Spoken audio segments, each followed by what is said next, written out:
Hello, everybody, and welcome into the latest edition of the Blitz Network Radio. Are we doing numbers on these podcasts, Rob? Do we have episode numbers? This is episode 33. Thank you. The Peanut Tillman episode. The Peanut Tillman episode. Welcome We totally planned that. Yeah, welcome to the Peanut Tillman episode of the Blitz Network Radio. I'm back after a short 2-week hiatus for being sick. I'm your usual co-host, Adam Hess, along with my obvious usual co-host, Robert Zaglinski. Robert, thanks for joining me tonight. How are you? I'm doing well, Adam. I'm really tired, and I thought I was making a sacrifice in recording this podcast late, but you are a trooper, my friend. You are a trooper. Yeah, so for the listeners, I am full disclosure. So my wife and I, we have a new puppy. We've had her for about a month now. She's only 3 months old, but she is very easy to get, I wouldn't say riled up, but to wake up. And I didn't want to have to walk around my house after recording this podcast. We're doing this at like 10:30 Eastern time. So I put the dogs away. My wife is sick and trying to sleep, and the little puppy's a yapper. So I'm sitting on the floor of my closet in my bedroom recording this rather than doing it in my usual office, so as to avoid riling up the dog and getting her yapping while my sick wife tries to sleep. So basically this is I hope that there are people listening and saying relationship goals, because I would like to think of myself as relationship goals. I mean, I was going to say that, but I was also going to say it's the Peanut Tillman episode. So you're doing it for the listeners. You're doing it because you have the grit, but also happiness, blah blah blah, love. Yeah, that's sure.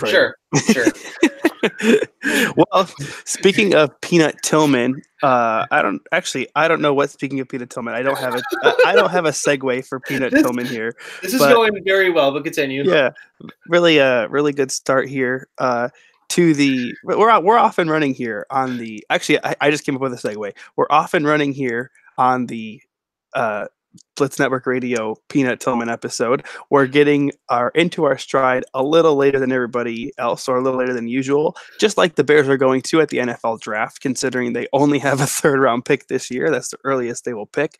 And speaking of the NFL draft, we're coming off of the NFL draft combine week. See how I did that, Rob? That was a pretty good segue. So anyway, so let's talk a little bit about the combine.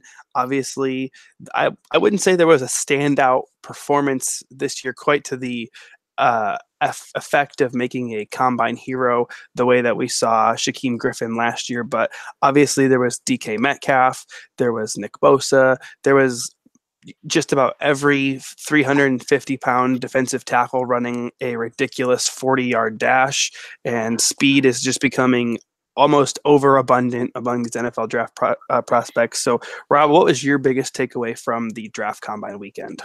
Well, I think everybody, obviously, and this doesn't necessarily relate to the Bears, but everybody was talking about DK Metcalf being built like a tank and then running a 4.33. I know his short shuttle time and his lateral ability didn't test out so well, which is kind of disconcerting for a guy of his size. But that was obviously someone that stood out.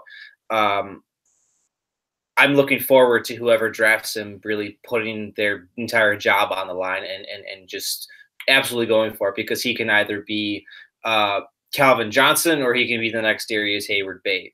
Somewhere Al Davis was watching that and was really taking heed, because that'd be a typical Raiders draft pick.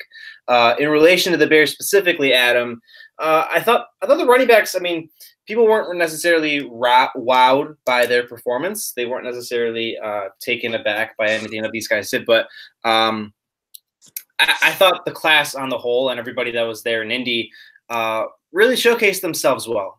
You had a bunch of guys so someone that I've been pushing to you for a while, Justice Hill, had the best vertical, had the best broad jump, had the best 40. This was a guy that was part of a stable rotation at Oklahoma State. Probably not going to be ever, a 25, 30 touch guy, but those don't really exist anymore. He's a capable guy that can create separation out of the backfield and is a dynamic runner. And he won himself a lot of money. I'm almost to the point where I'm afraid that he probably put himself out of the Bears' range of number 80 overall because of how well he did and how well he profiled. But that's still someone I'm going to pound the table for. Pair of Memphis running backs, Tony Pollard, versatile guy, 7 kick return touchdowns over the course of his career. A little bit of a Tariq Cohen type but bigger, I guess, in terms of profile, just as dynamic, a little bit more of a powerful runner.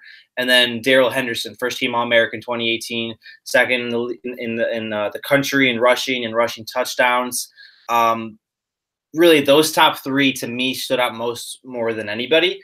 And if I'm the Bears, I'm salivating at the prospect of adding one of them, especially with the Memphis guys. I mean, you have the Anthony Miller connection, you have the hashtag narrative, but really any of those guys they fit the Bears profile and what Nagy and company want to do offensively.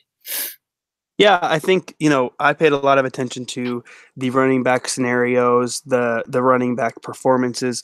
I think that running back is pretty much the biggest need on this team for the Bears in terms of just, if they can really find the solution at that position, then they will really be onto something. And one player that I think I was kind of disappointed in seeing all their results was Damian Harris, the running back out of Alabama, who I think is one of the better running backs in the class when you look at the tape. But obviously some of this stuff gets taken into consideration, and him running a 4.57 40-yard dash, that's not exactly breakaway speed, and there's rarely ever a time in the NFL where a guy gets to run 40 yards unabated in a full sprint. If he does, something's gone very, very right for you.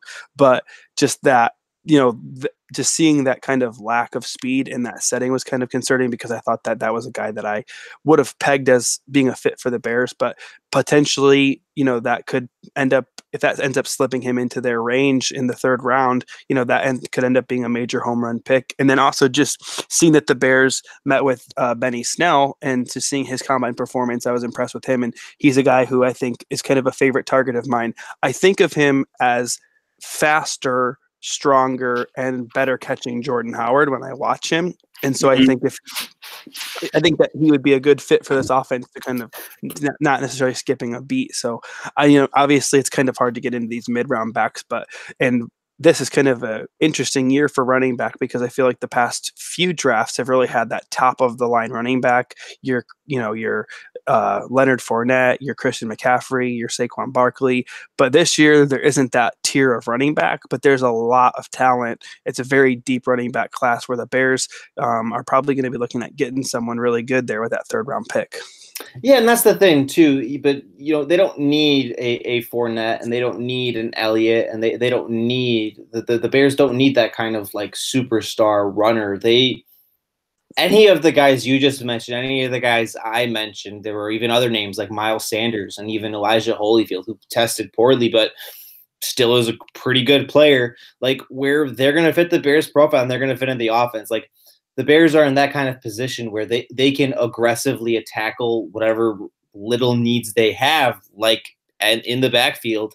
And, they're not necessarily looking for a franchise-changing player. They're not looking for a core player.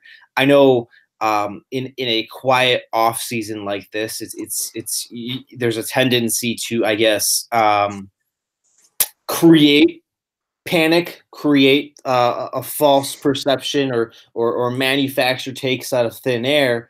The Bears don't have to do that. This is mostly a complete roster, and specifically in regards to running back, like all of the names we've mentioned, and even others fit exactly what they want perfectly. Like, there's no reason to panic. Like, I'm very confident with either their third round pick or even fourth round pick that they're going to find a very, very good and capable tailback.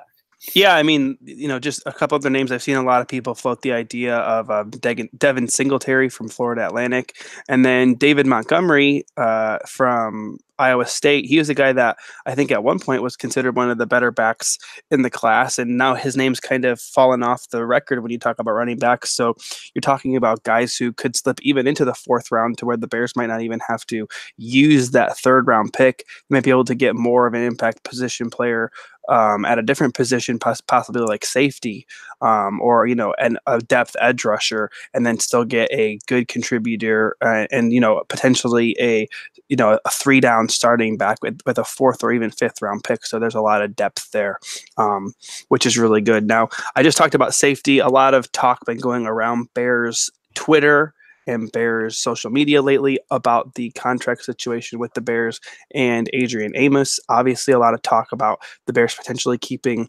one or both of Bryce Callahan and Adrian Amos, but I think for the most part, a lot of Bears fans, at least the smart ones that you and I tend to interact with online, and not to necessarily hate on the people that we don't interact with online, by the way, but a lot of people a lot of people tend to lean more toward the idea of bringing back Bryce Callahan. Obviously, the nickelback position is such an important one, and with the way that these more and more offenses are going spread and using 12 personnel or 11 personnel and, using 3 wide receivers. So with that, Bryce Callahan seems like the obvious candidate, but a lot of people are really pounding the table to bring back Adrian Amos. I don't really see it. I know, Rob, you don't really agree. I know you also don't agree with bringing back Adrian Amos, but where do you think this passion or I guess attachment to Adrian Amos is coming from for some of these fans? I don't want to take it to, oh, hey, football is rooted in tradition, but it is partly on that. Football is a game, obviously, Adam, that glorifies violence and that glorifies brutality and glorifies that to an extent. And there are fans that still see the big hitting box safety as this amazing player, as this game-changing, field-tilting player, because sometimes he lays the wood. And absolutely, Adrian Amos brings the wood whenever he gets the opportunity, but he doesn't do anything else well. You even had a tweet this morning that was very good, that specifically highlighted, this is a thing that PFF wants to highlight, where I would trust, I think the analysis that you specifically quote tweeted was, well, hey, I trust him with running backs and tight ends and covering them. Well, that specific tweet was highlighting Amos getting burned by an all-pro tight end by 3 or 4 steps. Right, and only breaking up the play because it was a really bad throw that was forced by Khalil Mack. And it looked like a flashy hit, so, oh, man, he's fantastic. He's great. Amos can obviously do that, but that's not a special skill. These guys are 220-pound guys. If someone's coming over the middle, if someone's coming over that, most football players can bring the wood. And, arguably in a league where rules are slanted against doing that sometimes, that's not the smartest play either. I mean, it cost the Bears dearly in their playoff loss to the Eagles on an Amos unnecessary roughness penalty. Maybe a bit of an egregious call, but it still did. So yeah, people look at that and they think Amos is the stud, and it's kind of disconcerting to me that even when the Bears have a first-team All-Pro safety, a guy that in a year or two is going to be the highest-paid safety in the league, in Eddie Jackson, that they're still propping up a guy like Amos. And in regards to that, Amos is probably just how he's viewed in league circles or how he's viewed in analytical circles. It's probably going to people I think are underestimating the market that he's going to have. I think he's probably, a lot of people view him as the second best safety to Earl Thomas, meaning he's probably going to get 10 or 11 million. The Bears cannot pay a guy who cannot cover running backs and tight ends 10 or 11 million when they have Eddie Jackson, a guy who can cover running backs and tight ends and who can make everybody else's job on the field easier, including Khalil Mack. When they're going to have to pay him 16, 17, maybe even more, 16, 17 million, maybe even more, So it roots in tradition, it roots in salary cap space. It's just, I don't know. I at a certain point I'm rambling, but that's my thought. Yeah, I kind of agree with you, and I think also it's just a sense of familiarity, and I think maybe an underrated part of it is how many people don't really understand that by letting him walk, the Bears can pick up a 3rd-round draft pick. Not this year, but in the 2020 draft, which is going to be huge. The offer he gets. It depends on the offer. It would depend, but realistically, like you just mentioned, if he gets $10 to $11 million, that's going to be a 3rd-round pick for the Bears. And I mean, listen, Adrian Amos is a fine player. I really don't even necessarily dislike Adrian Amos. I think, he got overrated because of Pro Football Focus grades. And I don't remember if I told you this on a podcast, but I definitely told you a couple weeks ago that going into this season before the Bears traded for Khalil Mack, he was their highest rated player on Madden. Things like that are just kind of ridiculous. And he's not one of the best safeties in the NFL. He's a fine safety, but he's not one of the best. And I think Landon Collins is eminently better than Adrian Amos at the exact same role, and the Giants just let him walk despite the fact that he was probably one of their best defensive players, if not overall best defensive player, and one of their key leaders, and they could have kept him for the franchise tag. So instead they let him walk because apparently they understand that the in-the-box safety is not necessarily as important of a position, and I really think that if you were to tell me that the Bears could trade Adrian Amos for a third-round pick, I'd be all about it. So if they can pick one up by letting him walk and him signing a lucrative contract elsewhere, that's a win-win. And even if it ends up being a fourth, if you get a compensation pick, you can look at the history of teams that have had high compensation picks for letting free agents walk, and a lot of those teams, the Patriots, the Packers, teams like that have had a lot of success in the postseason because they've been able to supplement themselves by getting those compensation picks. It's just crazy to me that people, I guess a draft pick is kind of a mystery box, a lottery ticket of sorts, and you're giving up on what you know. But I also know that going from Adrian Amos to even just Deion Bush, the lack of the drop in production is not going to be that harsh to where it's going to make the Bears defense overall that much worse. Yeah, and you note the mystery box analogy. It's a fantastic analogy, but to me that applies to guys like Khalil Mack. That applies to guys like Antonio Brown, which we'll get to later. It doesn't apply to non-core players. Realistically, where does Adrian Amos rank in terms of the Bears' best defenders? 7th? 8th? Oh, he's way below 7th. I think I did this list the other day, and I think I could name 11 players I think are better at their position before I get to Adrian Amos on the Bears defense. Okay, yeah. And they can only put 11 on the field at once.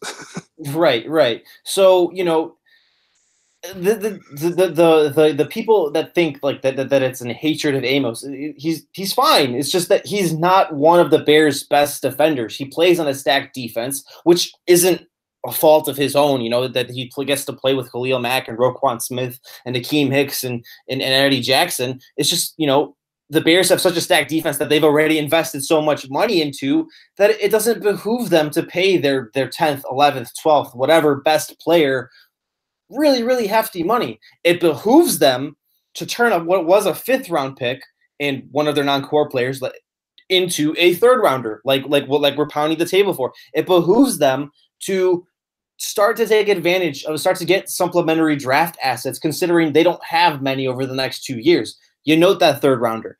If they do indeed get something like that, they have 2 2nd-rounders and 2 3rd-rounders in 2020. Actually, did they not trade I think they traded the 2020 3rd-rounder in the Mack trade. Okay, so then 2 second. You're correct. Then you're 2 2nd-rounders and a 3rd-rounder. Yeah, the compensatory 3rd-rounder. The compensatory 3rd-rounder. So you have ample draft assets. That's enough moves for Pace to pull some kind of thing to get back into the first for a blue chip prospect he likes. That's enough to where he can maybe trade one of those picks and really, really load up on days 2 and 3. That's the kind of thing that it's the kind of big picture move that I think people need to get a hold of, where that's how you keep sustained success. That's how you keep the core going. That's how you recover from losing the draft assets from trading a guy for a special player like Mack. If you pay Amos now and you pay Callahan and you work to reward every single guy that deserves it, and I would say Amos does deserve a payday somewhere. Then you're never going to be able to take care of everybody. You're just not going to. That's not how it works. That's not how, unfortunately, as much as the salary cap can be flexed and restructured around, that's just not how it works. Yeah, and I think, there's something to be said for keeping the, quote unquote, keeping the band together, and the Bears keeping the familiarity and keeping the unit they have, because they really do have these next 2 years as their ideal window to win a Super Bowl.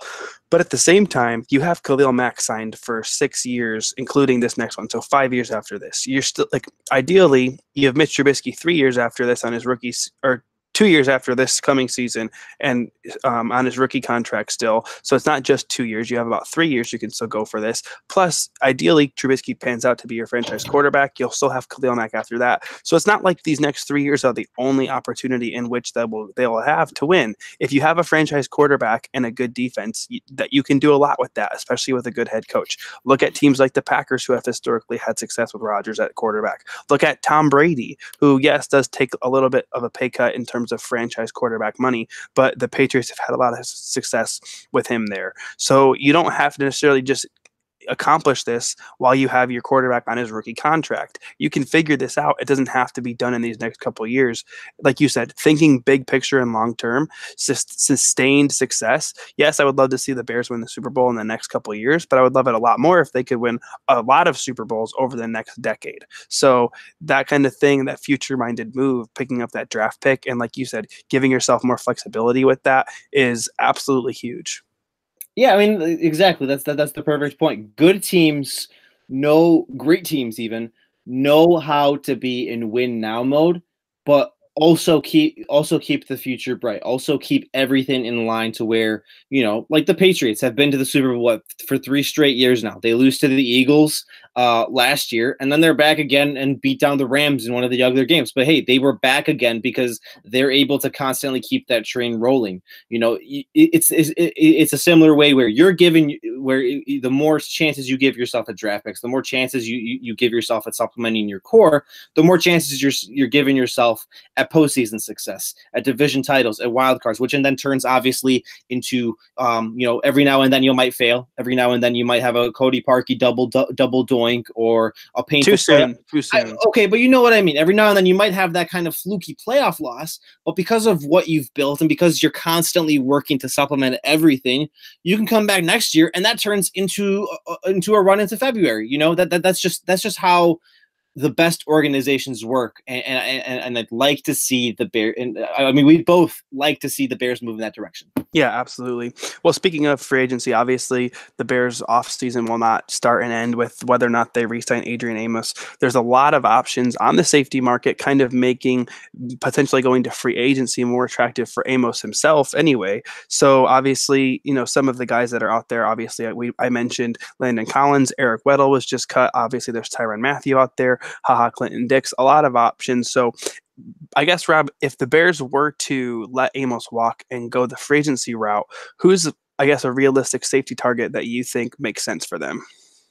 So he's not necessarily a stereotypical safety, because I think a lot of those guys that you just mentioned there, Collins, Mathieu, did you say Thomas? Did you say Earl Thomas? I didn't say Earl Thomas. Yeah, he's on the board, obviously.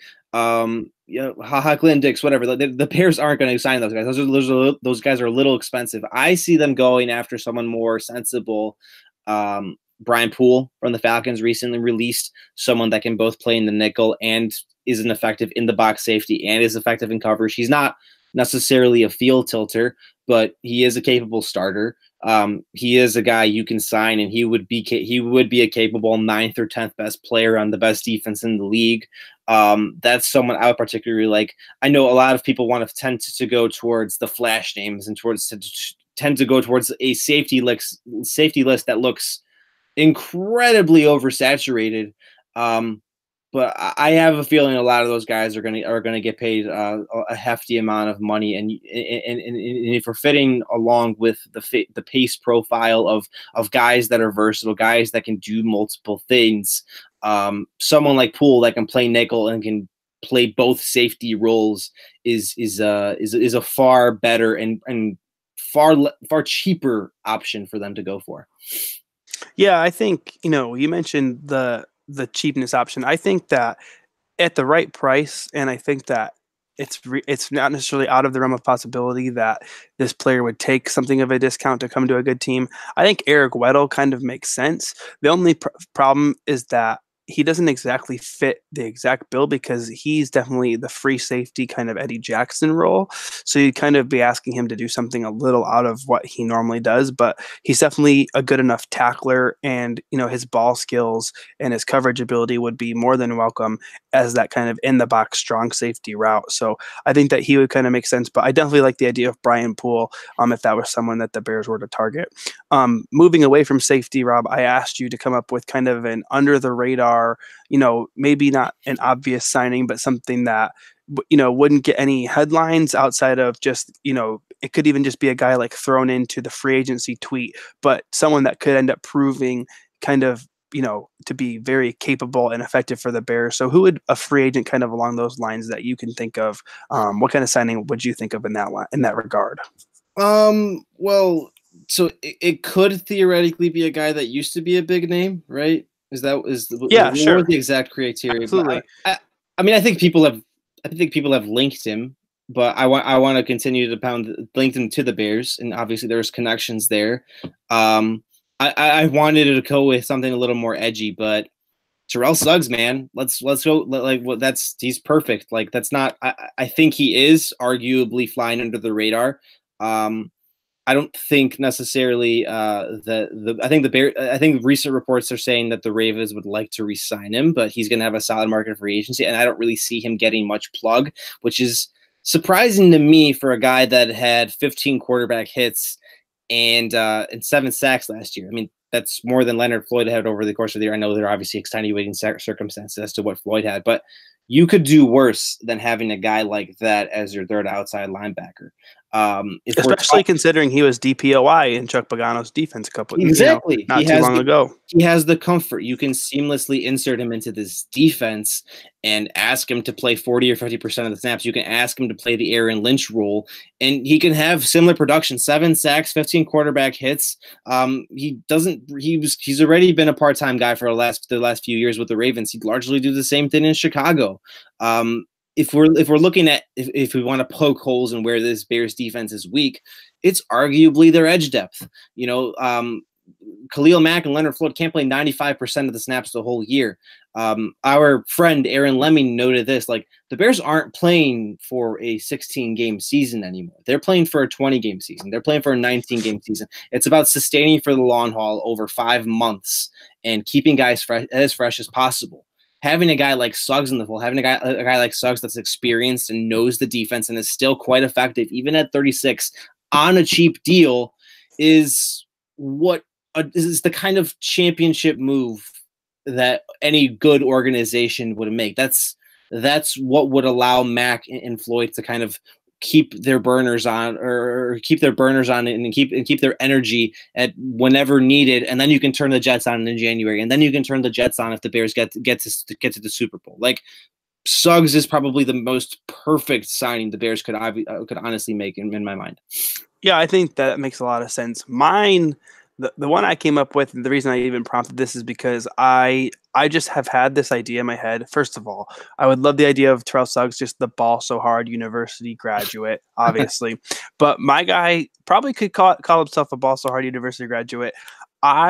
This is one, again, like, when I'm talking, mine is like way under the radar. Like, the potential to have a major impact is probably pretty low, but I really think it'd be fun, and I think it'd be a good fit and a good signing by the Bears if they went out and got Marquette King as their punter, which I don't know why I'm so concerned about the punter position. It really doesn't even matter, but Marquette King is a fun guy. He's got swag, and Pat O'Donnell is not necessarily a bad punter, but he's long and kind of awkward, and his punting motion is just not – I don't think he gets blocked often, but it just makes me uncomfortable how tall and long and lanky he is, and how tall and long and lanky his punting motion is.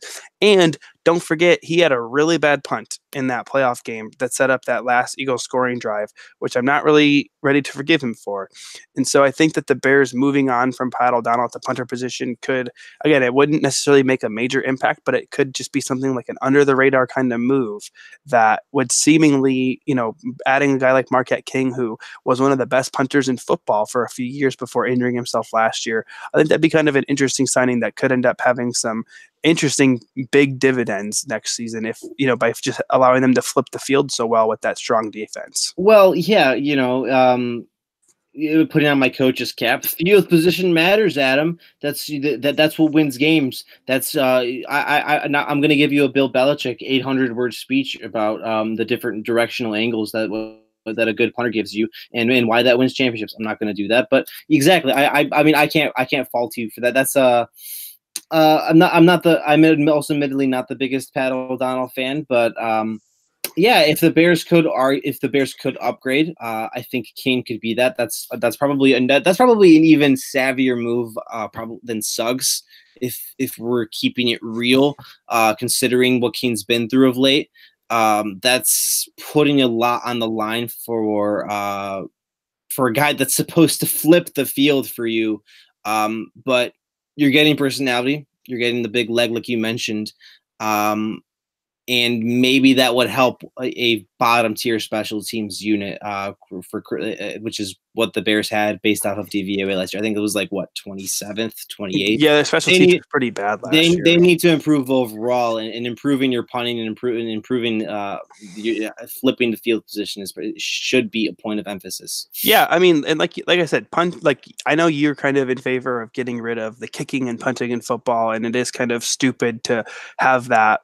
And so to even be thinking about that kind of thing, I think is kind of a little weird. But I think that like we talked about with like the draft picks, like thinking about this kind of stuff is actually the kind of things that good teams really take into consideration, because 5 yards can sometimes be the difference between field goal range and out of field goal range. And so if you can get a punter who can net you an extra 3 to 4 yards per punt, even just that would be incredible. And I don't have the numbers in front of me, but I'm pretty confident that just, knowing his history, that if he was at his best, Marquette King would be the kind of punter who could really flip the field for you if necessary.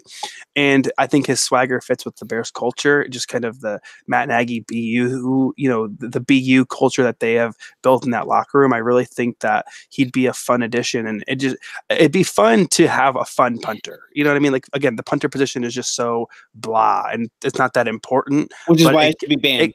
Right, but it can prove to be important at times, like I said, with flipping the field, and it'd be fun to have a punter who can be fun on the field when he's doing it. I have a nice cliche line to tie all of this into a neat bow.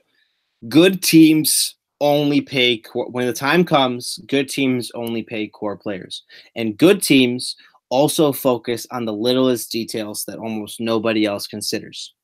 The first part applies to a guy like Amos. The second applies to edge depth and even changing out your punter if you can and getting an upgrade. If the Bears want to improve upon 12-4 and they don't want to end with a painful wild card or divisional round defeat, they will take both into account. Yeah. So, and then, just kind of talking about punters, let's transition a little bit to the other unheralded, but far too focused on, unfortunately, for all the wrong reason, this offseason position on special teams with the Bears. That would be kicker, obviously. The Bears making it official. They're going to release Cody Parkey, designate it as a post-June 1st cut so as to kind of minimize some of that dead cap money. They have already signed Redford Jones, which is a fun name to say, and then they went and signed a kicker who, Rob, we can't make this up. His last name is Blewett. How does that relate to kicking? Kicker. What's the joke? What's the joke? Oh, Rob, the kicker Blewett. Cody Blewett, hence Chris Blewett. Get it? Ha ha ha ha ha. Still too soon. Yeah, still too soon. Also, I might add, he kicked a nice 69% over the course of his college career. Very nice. So that is clearly why the Bears ended up making that move. I think it's so interesting because, sorry, I'm just, as you bring that up, 69% in college, and I think I saw that Redford Jones, I think we talked about this before, like he kicked like 71% in college. Like these are not guys who have track records for being accurate kickers. So the Bears bring them in on these like amateur tryouts. And they're like, yeah, that guy impressed the most, and they just signed him. And like, if it had been any other day, they could have been the worst kicker out there. Like, kicking is such a weird like thing. I don't know. Yeah. It's so funny. Like It's it's not like these guys have track records that inspire success when they sign him. it's so hard to successfully scout kickers, which is why you see none of the draft gurus actively do it. I mean, the kickers were at the combine, but nobody's live tweeting those events. Nobody's like, hey, talking about the drills they go through. They guys, they actually do go through kicking drills. They actually do get put through the ringer. They also do participate they also do participate in all the interviews and all of the little hoopla of the overthinking analysis and that analysis, but you can't predict how a guy is going to transfer over from college. You can't predict who's going to be fantastic and who isn't, because like you can see if a guy has like a big leg based off of his percentage of like 45 and 50 yarders, but you don't know how frail his confidence is. You don't know how he'll kick in a lot of, like, I guess, cold conditions, considering a lot of these guys play in the SEC. Like, I don't envy Ryan Pace's position. It's his job. It's absolutely his job, and he's failed to this point in finding an adequate kicker. But it's so hard to do. It's so hard to do, to find that last piece, to find a reliable guy sometimes, because of how, like, in the process isn't actually getting a good one and finding a good one and recognizing what a good one is. I'll give him credit finally, which is where he probably should have always started before. He's starting the competition. It's something he talked about to start the combine, and the Bears already have 2 guys in that are going to be competing it out in July in the preseason. They might even get another guy in the draft. That's what they should have been doing the whole time, and that's how you get diamonds. Yeah, I'm glad you actually brought up the draft, because I was going to ask you, what would your reaction be? The Bears only have 5 draft picks this year. They have a 3rd round, 4th round, 5th round, and then 2 7th round picks. What would your reaction be if they were to use one of those picks? It'd probably be a 7th rounder, but what if they drafted a kicker? What would you think of that? I mean, it's a 7th round pick, man. Like, it's fine. What if it was the 5th round pick? Also, still a late round. I'd be pretty kind of if it was the 3rd or 4th, but also still a late rounder. Like, we talk about this team needing to fill its holes, which is what they have 2 or 3 main holes that they have to fill, and one of those is kicker. As long as this stupid position exists, sorry, I don't want to rant about it too much. As long as the stupid position exists, they have to find an answer there. And if they think they have their guy in the 5th round, if they think they have their guy in the 7th round, I wouldn't be too mad.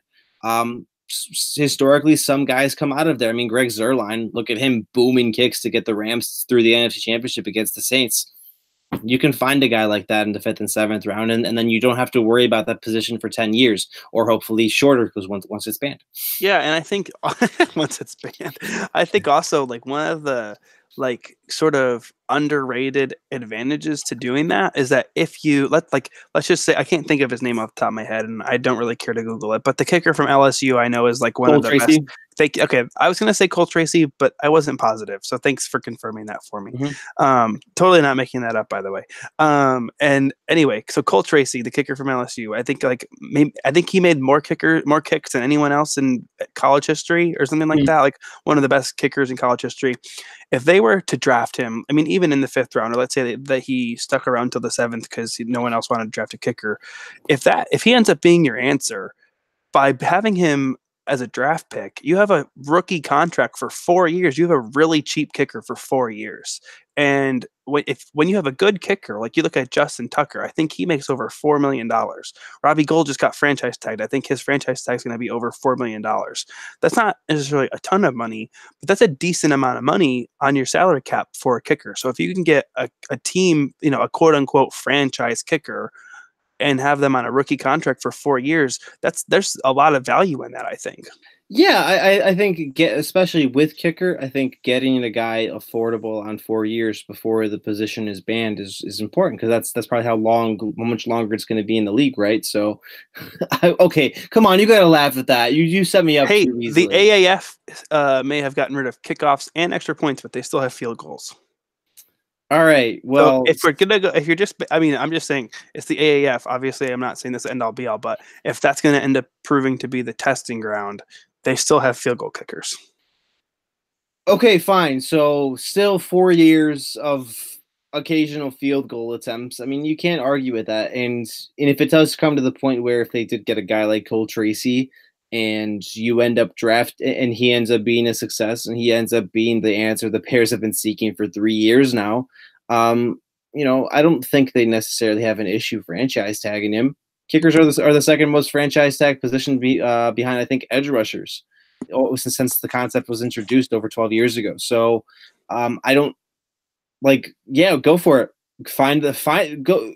The Bears have had so many issues at kicker, dude. Like, just go for it. Just finally push your hand in and be aggressive. Create a competition. Get the prolific guys. Get the guys that were good in college and were confident and did everything right, and get them into camp. I mean, you can't afford to lose another Super Bowl run on a double doink. Good teams don't lose Super Bowls on double doinks. Well, sometimes they do, but you know what I mean. Yeah, absolutely. You can't. And I think that's like we said, if Cody Parkey had made that kick, there's literally a realistic scenario that the Bears are playing in a Super Bowl and potentially winning the Super Bowl. That won't be tolerated again. If that happens again, like Ryan Pace is going to get crucified. Yeah, absolutely. It wasn't tolerated the first time from the kicker perspective, and if it happens again, it won't be tolerated from the fans and definitely from the executive perspective in terms of Ryan Pace. So yeah, it's definitely true. I think we talked about Robbie Gould getting franchise tagged. So the easy option, the quote unquote easy option, because that would have been such an obvious signing if he had been available, is not there for the Bears. And I think in some ways that's a good thing because it's going to force the Bears to kind of get creative and sign guys like Redford Jones and Chris Blewett and potentially draft a guy. I really like, I mean, I know Ryan Pace was asked at the combine about, their ideal number of competitors. And he said, maybe 2 to 3, but heck, I think like 5 or 6 guys, like literally just like have it be a fucking tryout. Like just sorry. No, that's authentic. Go for it. Yeah, I mean it's just like you need to absolutely have you can't. This team had a golden opportunity last year, and you're potentially going to have another golden opportunity in 2019 because it's barring something crazy. I mean the Packers do have 2 first-round picks, but I don't see any of the teams in the NFC North catching up to the Bears unless they are able to have a really crazy free agency, to supplement their draft. The Bears added so much talent via free agency last year and via the draft. So unless a team in the NFC North does that, I don't know that a team can really catch them, outside of some injuries once the season starts. So the Bears still have a golden opportunity in front of them, and it can't be ruined by a kicker. So even if you bring 5, 6, 7 guys into camp, you need to have the best one. You need to have a guy that when he goes on the field. Kyle Shanahan talked about when Robbie Gould was on the field, he never thinks they're going to miss it. You cannot have a guy that's on the field thinking, I don't know if this is going to go in or not. You have to have that confidence of it's going in, and when he misses, then you're surprised, as opposed to the other way around, like we started to get with Cody Parkey. If we're doing the open tryout thing, I mean, just have it, just hold it at Soldier Field, and then hope Mark Wahlberg shows up, and then maybe he can play a little special teams. Dude, Vince Papale. Vince Papale, get the 2019 Vince Papale. Go get the real Vince Papale. Go get the real one. Isn't he like 60 now? Who cares? We need Vince Papale kicking field goals. Okay, I can vouch for that. I feel like he'd be the answer. Or just move to just send a guy to Australia and just pick out an Australian guy, because apparently all those Australians are good kickers. Pick up a rugby dude that kicks it through a 10-foot post. Yes, exactly. Crocky, mate, you Australian, come kick for the Bears. Okay, that was actually pretty good off the cuff. That would have almost sounded really bad and that kind of a little offensive, but that was actually pretty good off the cuff. I'm proud of you. Thank you. That was my Australian accent. All right, let's do a little bit of NFL talk. So 2 of the bigger name and better, and possibly even the 2 best wide receivers in football. There's a little bit of trade talk going around about them, obviously, but in terms of, I almost said Anthony, and then I had to catch myself there. Antonio Brown. It's not even a little bit of trade talk. It's pretty much a guaranteed signed, sealed, delivered. He's going to be traded by the Steelers. Adam Schefter even saying this morning that the teams are expecting it done by Friday. And then, Rob, you were telling me before we got going here that there's some murmurs about Odell Beckham Jr. So what the heck is going on with this?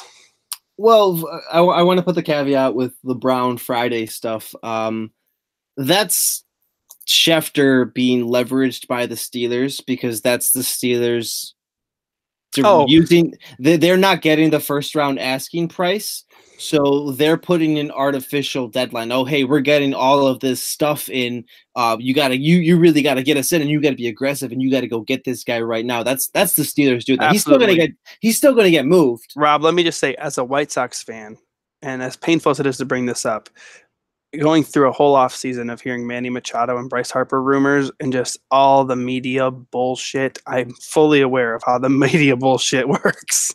Yeah, so it's an artificial deadline, exactly, and but he's still going to get traded, and the one team,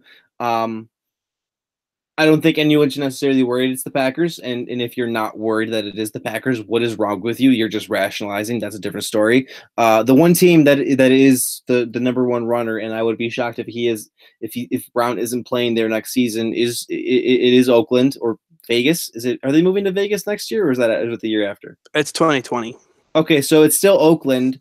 Well, it's not Oakland. They're not playing in Oakland. Oh, okay. So isn't it the Bay Area? They're basically right? No. Well, then there was rumors they were going to play at AT&T Park or whatever it's called. I think it's called Oracle Park now, wherever the San Francisco Giants play baseball.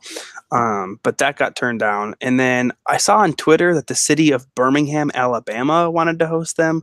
So I think right now they're just kind of the Raiders. I don't think they have a city. Okay. Well, sad franchise as they are, that just depressed me a little bit. We're just going to call them the Gruden Raiders. Okay, fine, the Gruden Raiders, because they don't have a home, which is kind of probably respectable for the state of the team that they're in. I would be shocked if Brown isn't playing there next year, and I'm fine with it. I hope anyone that's rationalizing, especially in Pittsburgh, like, oh, hey, they don't need him. Oh, hey, let's keep the 37-year-old kind of mediocre-ish quarterback that Brown carried for the last 5 or 6 years. I'm gonna relish the takes after the fact. It's the kind of thing where Brown's gonna catch 1,000 yards on a 5-11 Raiders team, maybe worse, but the Steelers will finish in third place in the AFC North, and you're gonna get the moment with Brown, kind of like Thanos, where he retires to the farm and he's just satisfied. He's reflecting and he's sitting on those steps, and the sun sets, and he's gonna be happy, and he's gonna be like that might also arguably be me as a football fan. And then with the Beckham stuff, well, that's just the Giants being dumb, but are we really shocked by a team that would take a running back number 2 overall with a general manager that would take 2 running backs 2 straight years with 2 separate teams in the top 10 and is still paying Eli Manning $23 million a year instead of paying a 3-time Pro Bowl safety and letting him walk for nothing? Like, that's just fits the perfect to a T. Odell Beckham's your best player. Odell Beckham's 26 years old. Odell Beckham is a guy that can fit seamlessly into any offense and make any quarterback better and make anyone better. So of course, just trade him. Just trade him and get some assets and get the mystery box. The mystery box analogy comes back into here where, oh, we're gonna get like some kind of first-round pick or second-round pick, and then turn that into another in-the-box safety, ironically, after walking him. I mean, that's the cycle of Dave Gettleman. Here's the perfect solution for either team. Ready for this? Because we already laid it out. You talked about it would be the perfect Al Davis move, but one of these teams trades. Let's just say the Steelers trade Antonio Brown to whoever, and then they draft DK Metcalf, and then he busts because he can't move in a box. Wait, the Raiders draft? No. The Steelers. Okay, so the Steelers trade Brown and then draft DK Metcalf. I would very much like that. That'd be too funny. That'd be too funny, and I almost find not that DK Metcalf isn't an athletic monster, but I'm just not sure that being an athletic monster translates directly to being a really good wide receiver. I mean, it does, but you also have to be a technician. You also actually have to have the skill of playing the position, and I don't know if Metcalf necessarily has that. Now that you note that, though, I want to mention how it's great that the Bears are, in a way, indirectly, I don't know how you say this. Okay, they're indirectly facilitating the Steelers trading their best player in over 2 decades. because the Raiders are essentially they're going to use one of the first round picks they got from the Bears to go get Brown. That is hilarious to me. Thank you, Ryan Pace, for helping the Steelers for helping the Steelers really, really hurt themselves that way. That is fantastic. That whole Brown situation, if I was a Steelers fan, and actually some of my best friends from high school are Steelers fans, I would be so embarrassed by just like some of the shit that the team has been saying around it. Like the general manager saying that in the locker room, it's Ben Roethlisberger and 52 kids. Are you kidding me? Yeah, come on. Are you kidding me? Like, and Antonio Brown was on ESPN and he talked about it. He's like, you're belittling the players that you then expect to play hard for you. You're calling grown ass men who you expect to play hard for you on Sundays. You're calling them kids and placing them beneath one of their teammates when ideally the idea should be that no one is better than, no one player is more important than the other. Obviously, we know the quarterback position is eminently one of the most important in sports, but it's that still that one player can be the leader of your team without you making him feel like he is superior to the rest. And here's my thing with Brown too. Like I've seen a lot of people criticizing him for being a diva and being a troublemaker. I mean, should we really be blaming him for just being tired of his quarterback shit, of his quarterback that is inherently abnormal in comparison to every other quote unquote star quarterback? Tom Brady doesn't throw his teammates under the bus publicly. He might do so on the field to their face. He might do so in the locker room. He might do so, whenever they're meeting privately. But he doesn't throw them on the bus when he goes in public radio appearances. He doesn't throw them under the bus at press conferences. Saying he ran the run route and then isn't accountable for his own actions. Aaron Rodgers doesn't do that. Mr. Trubisky, I don't know if you could characterize him as a star now, but Mr. Trubisky certainly doesn't do that. I mean, it's perfectly understandable that Brown, again, the best player the Steelers have had in over 20 years, and the best receiver in the NFL, is a little upset that his quarterback has no respect, and everybody in the organization seems to care so little about it. Again, Brown is a little bit of a diva, but he's not wrong on that facet at all. And when you produce at the level that Brown does, I can tolerate a little bit of the divaness if he's looking for some accountability. You know what I mean? Yeah, and I think, the only thing that I would say that I think, is a good, or I guess like worthy criticism of Antonio Brown in this situation is the fact that he basically gave up on the team in week 17 by not showing up to practice and skipping their game when they still were technically in the playoff hunt. In that week, they needed a little bit of good luck to come their way, but it wasn't out of the realm of possibilities.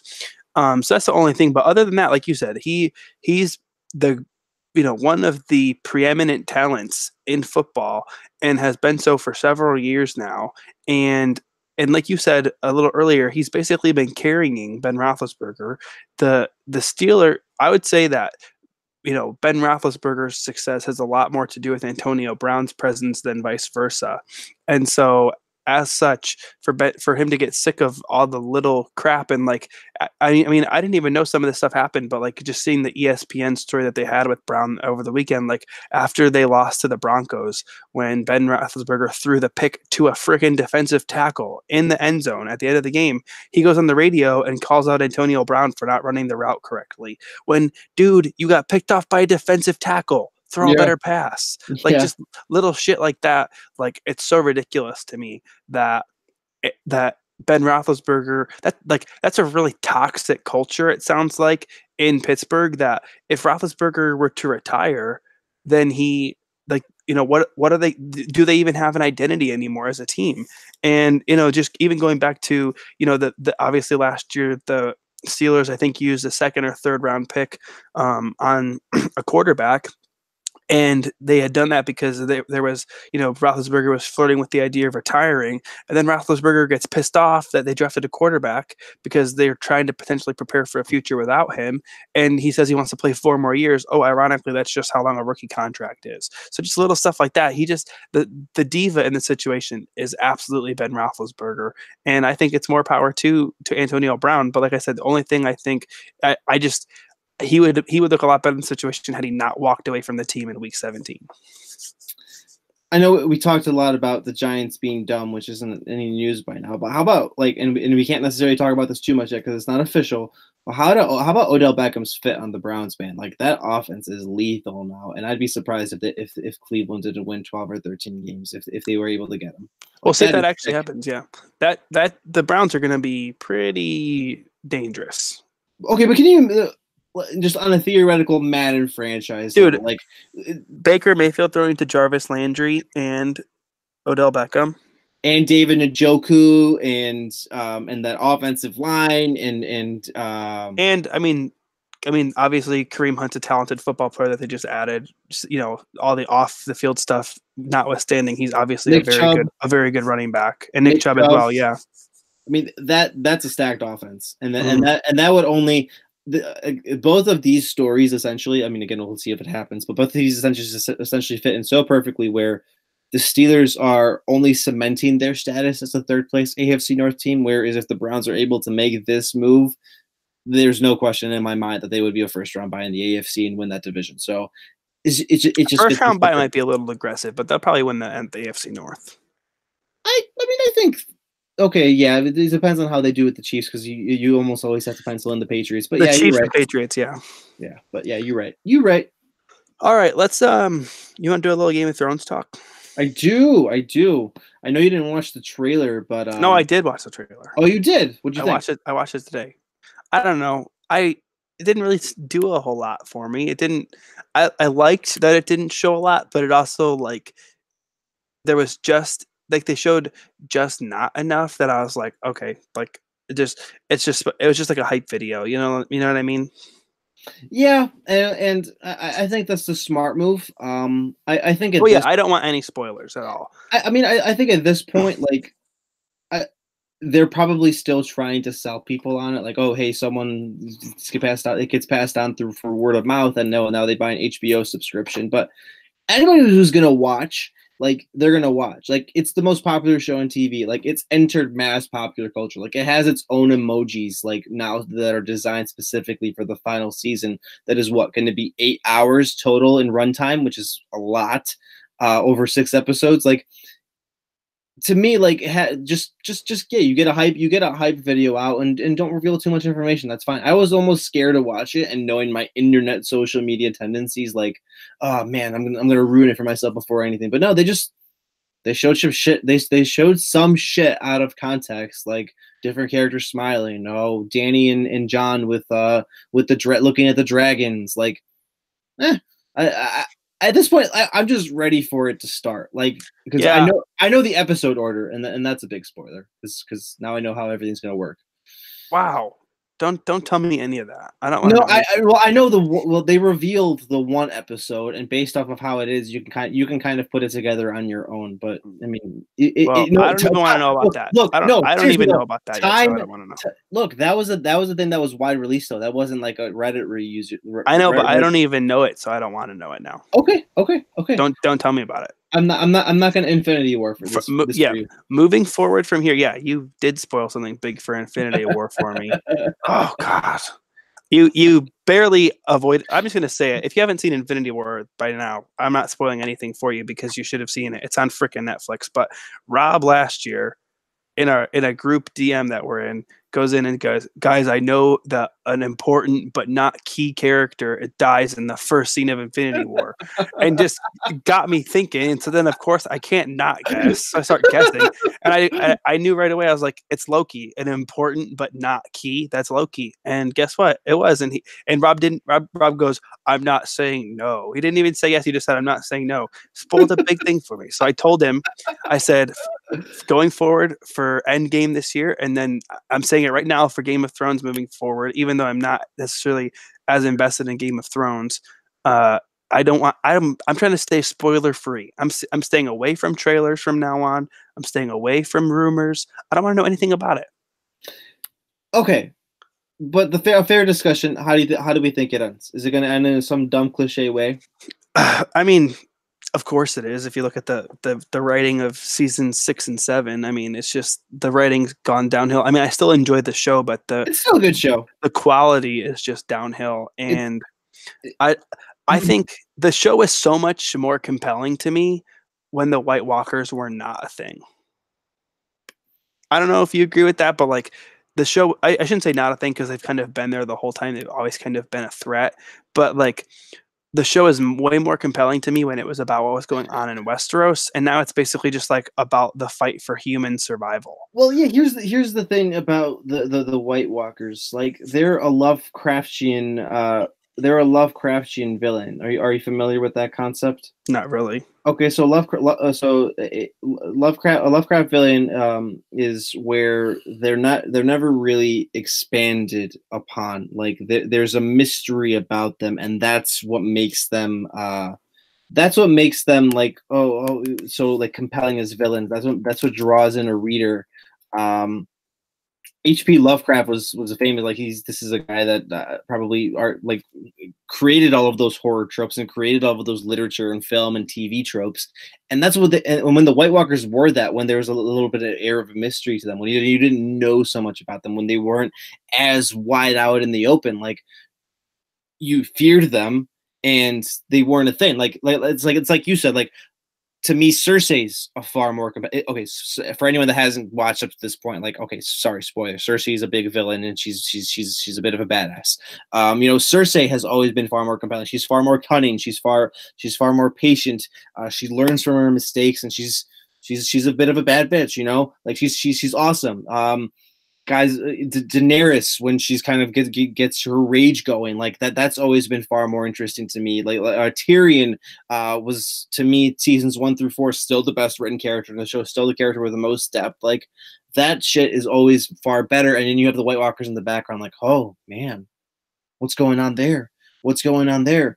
And it's going to be really to like kind of vibe with you. Like it's going to be disappointing to me that if they go the route with, oh, John's like a sword fight with a Night's King at the end. Like the show will be good. It would be so much better if it ends like, something with King's Landing and all the humans instead of the White Walkers. But I digress. Yeah, I mean, I don't know.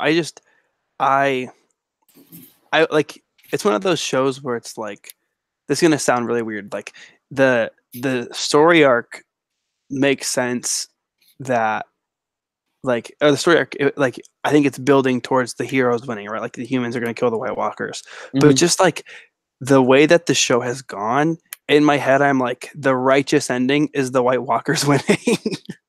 Like, just get rid of all of that. There's no chance they do that. Oh man, like if they did, the more realistic way that they would like piss everybody off is where they made it all a dream of Brands. Dude, I saw that on Twitter, and if that happens, I'm gonna be so mad. Like that would be the way that they would piss. That'd be like some How I Met Your Mother shit. I don't know if you're familiar with How I Met Your Mother, but like when How I Met Your Mother was like an average sitcom, but like me and a bunch of friends got very emotionally invested in it, and like the whole show is building to like how Ted meets the mom, and he's like telling this story to his kids. The show starts in I think it started in 2008. So it's going off canned footage of these two kids from when it was originally filmed. And then the very end, they used footage that they filmed before the show even actually aired of these two kids. And they're like, wait, so the whole point, it just circles back to the beginning. It's so stupid. It made me so mad. And so if it did that, I'd be so pissed off. Yeah, but it would make sense because Bran is a warrior. The worst part of it would be that Ned Stark would be back alive. The worst part? That'd be the worst part. What's bad about Ned Stark being back? He's an awesome character. He's an awesome character, but he was just a gullible, susceptible idiot, and I would want to know what other idiotic move he'd pull to get himself killed in the future anyway. Okay, mega spoilers for those that haven't watched this show at all. But I mean, at this point, I would be shocked if any of our listeners aren't. I think based off anytime I tweet about the show, I get a pretty good response, and I'd imagine some of these are TBN like subscribers and listeners and whatever. The way the show has to end is the Nightwalkers are the best way. The Nightwalkers are dead, and there's like a final battle at King's Landing or whatever, and Cersei and Jon and Dany's army gets like the upper hand or whatever, and Cersei is about to do the wildfire shit again, and she's about to like basically kill it, but this time it's gonna like kill everybody. But she's gone like Mad King level, and it would be poetic to have Jaime do it again. Like that's to me is the perfect ending. And spoilers. That to me is the perfect. If that's a spoiler, like if that's a legit spoiler, if you just like if that's how it ends, I'm not gonna be mad at you because I don't think it's an actual but I didn't. spoiler. But I haven't read anything like that. That's something that I've thought about for years. That would just be a really good ending. You're right. Like I didn't read anything on Reddit. I didn't see anything. Yeah, well, that's what I talk about too. Like the show's more compelling to me. Like if the White Walkers aren't there, like I want to see the end of the dynamic of the characters that we've like fallen in love with or grown to hate, like the characters that I care about. And like I know, like you said, like the Lovecraftian aspect of the White Walkers, but like I don't care about the White Walkers. Like even when they spoiler alert, even when they got the dragon, it was like a oh shit moment, but I was like, okay, like the humans still have 2 dragons. Like, oh wow, you got me. You really got me. I still have double your dragons, bro. Right. It's like so and I think they got the weakest dragon of them all. Because they didn't get the black one, right? Or did they? Drogon? They didn't get Drogon. Oh my god. Yeah, I was gonna say they didn't get Drogon. People have been pissed as hell if they got Drogon. Yeah. That's Drogon's main one. Drogon's my spirit animal, dude. So anyway, yeah, they didn't even get Drogon. I think they got the smallest of the 3 dragons. So I can't believe I forgot Drogon's name. I'm way out of touch with my. I don't know the name of the other 2 dragons to be. One of them is Viserion. I remember that because she named it after her. The Viserion is the dragon that became the ice dragon. Oh, it is? I think so. Yeah. Oh yeah, that's why it was bad because I think she named it after not her brother. She named it after her brother that got like the gold helmet all the way back in season 1. Yeah. So well, sorry, spoilers. Wow. Yeah. Oh. Dude, here's the thing. I'm just gonna say this: if you haven't watched the show, start watching the show. We're kind of spoiling some stuff, but let me just say, assume if a character seems really, really nice, assume they're gonna die. If a character seems really, really evil, unless it's a Lannister, assume they're gonna die. Yeah, this is a show that is based that like it plays with the concept of morality and none of it matters. And dude, when I watched everyone is susceptible to fate. When I first started watching it, so I didn't get into it. You kind of talked me into getting into it just before season 7, the summer before season 7 started. And so I started watching, I think actually in April, but I watched season 1 and it blew my mind how many people that were like key characters in season 1 that I was like thinking, okay, these are the key characters of the whole show. And then they just die. Like so many characters die that are key characters. And I think it's actually kind of shows like the brilliance of George R.R. Martin's writing that like he continued to kill off, I should say, the characters that he developed into like being the most important ones, and then just like stepped up more characters that had been supporting and became key roles. And then they, like it just, he kept doing that over and over again to a point where now obviously we're in season 7 and we've had characters that along the way were maybe supporting or their storylines weren't as important, but it's all led them to being like the focus of the show. I don't know if this is a unique theory on why he didn't finish the books, but it almost makes me think that because he just had such a reckless abandon of killing such plot points with he would develop it well, but he would kill off so many important characters with seemingly reckless abandon, like where he just eventually found it difficult to tie everything into a nice knot. He found it difficult to like increase the length of the size of each book and work with all these like the scarcity of characters he was leaving himself with. Like I think that certainly played into a part of him eventually falling behind the TV adaptation. But yeah, like that's what made the show so good. I think like when you paint or when you write, I should say, when you're writing a story like that, you are kind of like painting a big picture, right? Like you have a big picture, and obviously like with some of the stuff, like there's certain things. Again, this is a big time spoiler alert. Just skip to the end of the show. This has been the Blitz Network Radio before I get in here. The big time, but like with the Jon Snow, like his heritage, like being, half Stark, half Targaryen, and the fact that like, what Ned did to make him like to bring him in as a quote unquote bastard to protect him from the truth of who he really was. Like that kind of stuff, like those big picture things, you like obviously George R. R. Martin kind of had that in place to begin with. But like if you're going to undertake like a big storyline project like that, where you're trying to delve super deep into stuff like that, like you kind of have to have like your major plot points along the way, I think, set up before you started out. And I think that might have been the problem that he had, was that he didn't really set it up that way. Like I read the Harry Potter books last year, and it was just very fascinating to me, like when you got to the end, looking back on how it all interweaved, and I was like, it's pretty clear that J.K. Rowling like had a piece by piecing of how she was going to do this throughout the whole 7 books when she started. Even if she edited it or changed it as she went, she knew what she was doing. And I kind of get the sense that George R. R. Martin didn't have that same sense of like how he was going to do it each step along, like certain plot points that he wanted to hit as he went the whole time. And that kind of tripped him up as he was like, okay, I'm sick of Robb Stark. We're killing him. Yeah. I mean, that's just, that it basically felt like he did like, whatever, like this will shock everybody. This will get everybody going in the book. Like, like it's basic good storytelling. If you're gonna embark on such an ambitious undertaking, you set everything up like where good readers and good people that are consuming whatever you've created will pick up on it early, and they'll remember when you get to them. Like you said, Harry Potter, like Neville becoming incredibly courageous and all of a sudden and killing the basilisk, like that, or not the basilisk, but Nagini, whatever, like that's a big like turn of events over character development over 7 books and 7 movies, like that kind of thing. Like Martin, I don't feel like really did that. Like he had a book by book prism view, and he didn't look like he made this whole thing, Song of Ice and Fire, but it was kind of like, it was kind of like the Michael Scott thing, where I'm going to write a sentence and I'll just and I'll see where it takes me along the way. And most of the time the sentences were beautiful, but at some point you can't really do that all the time. Yeah.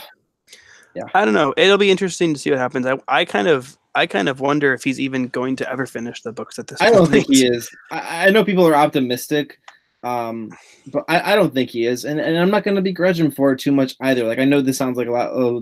These past 10 minutes has been like sounding like me criticizing him, but the dude probably just wants to relax. He's what, in his 60s? He's getting crazy royalties and money from the TV adaptation. He's doing some short stories every now and then out of a passion and love for writing. Like, he seems really happy. To me, he doesn't really have to finish the books. And I'm not gonna begrudge a guy like, oh, you gotta give me the entertainment I crave. Like, the story's gonna be finished in TV.